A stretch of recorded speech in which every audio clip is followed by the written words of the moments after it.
আসসালামু আলাইকুম। আশা করি সবাই ভালো আছেন। আমিও অনেক ভালো আছি। এই যে আপনাদের মাঝে আরেকটা ভিডিও নিয়ে হাজির হয়েছি।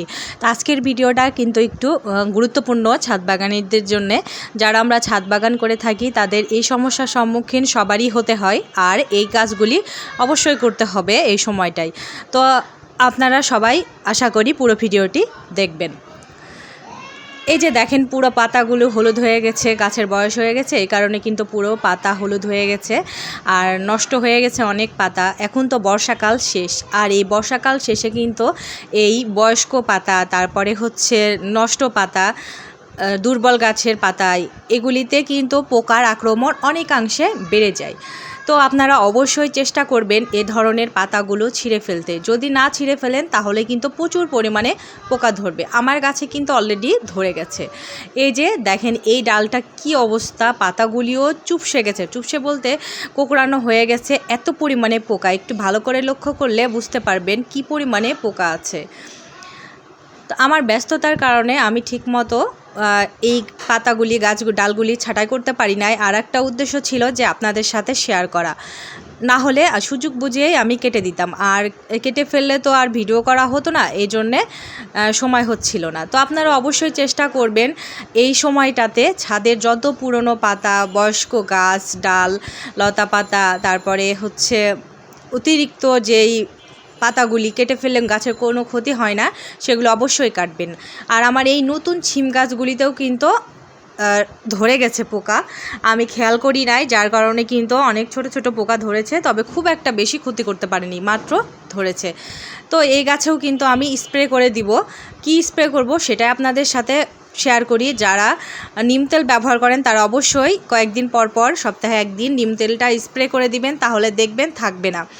আর জাপ পোকা, মিলিবাগ এগুলির জন্য কিন্তু ডিটারজেন্ট পাউডারের গুঁড়োটা অনেক উপকারী। 1 লিটার পানিতে আপনার 1 চা চামচ মিলিয়ে স্প্রে করে দিবেন, ব্যাস এতেই কিন্তু পোকা মরে যাবে, তা কিছুই হবে না। আর এই যে দেখছেন আমি গাছগুলি উঠিয়ে ফেলছি। আমি আপনাদের বলেছিলাম যে একটা টবে আমি কিন্তু সর্বোচ্চ 1টা কিংবা 2টা গাছ রাখবো, তার বেশি না। কারণ 1টা 2টা গাছেই কিন্তু যথেষ্ট ফলন পাওয়া যায়। 5-7টা গাছ রাখার কোনো প্রয়োজন নাই। অনেকেই মনে করেন গাছের সংখ্যা বেশি হলেই মনে হয় ফলন বেশি পাওয়া যাবে, এটা কিন্তু না।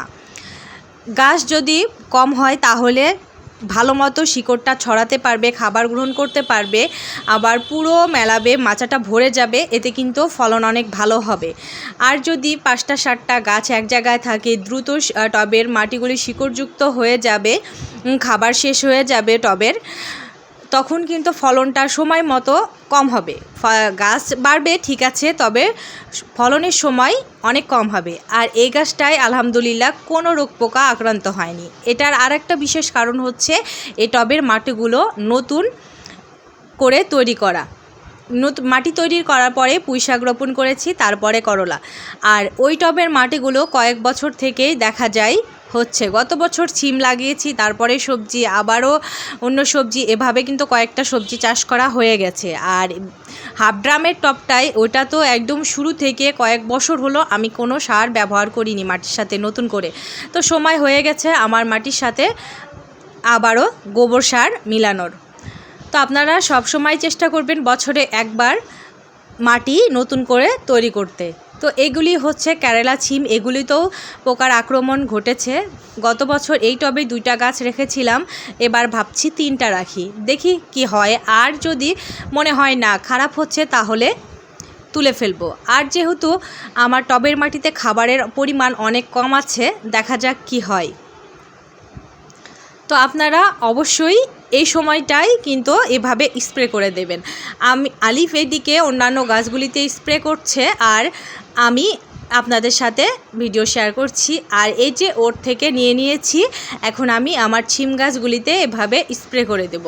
তা আপনারা চেষ্টা করবেন যত গাছ আছে সবগুলোতে স্প্রে করতে। কোনটায় কোন পোকা বসে থাকে এটা তো বলা যায় না, তো আপনারা চেষ্টা করে দিবেন। আর যারা ডিটারজেন্ট ব্যবহার করতে চান না তারা নিম পাতা, তারপরে তামাক পাতা, গুল, অনেক কিছু আছে, আদা, রসুন, মরিচ ভেজানো পানি, এগুলি স্প্রে করতে পারেন। তাহলে কিন্তু রেগুলার করতে হবে, তবে তাহলে ভালো হবে। আর যদি অতিরিক্ত হয়ে যায় তাহলে কিন্তু আপনারা অবশ্যই ডিটারজেন্ট পানিটা স্প্রে করে দিবেন।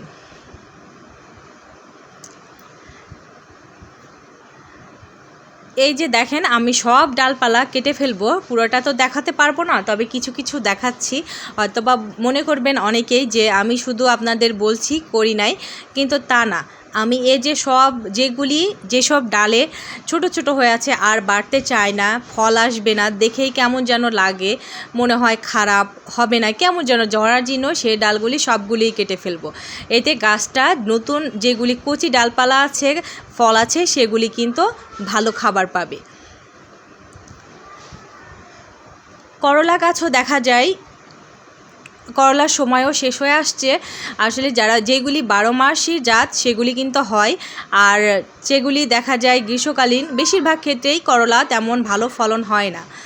এজন্যে আমি শীতকালে করলা চাষ করি না। তো আপনারাও চেষ্টা করবেন এখন কিংবা এর পরে করলা বীজ না রোপণ করতে।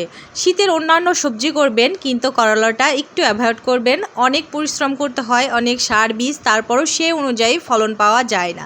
আর যেগুলি 12 মাসই অনেকেই চেষ্টা করেন, তো এভাবে করতে পারেন। তবে আমার মতো ছোট ছোট যারা আমরা ছাদ বাগানে আছি, তারা মনে হয় করাটা না করাটাই বেস্ট।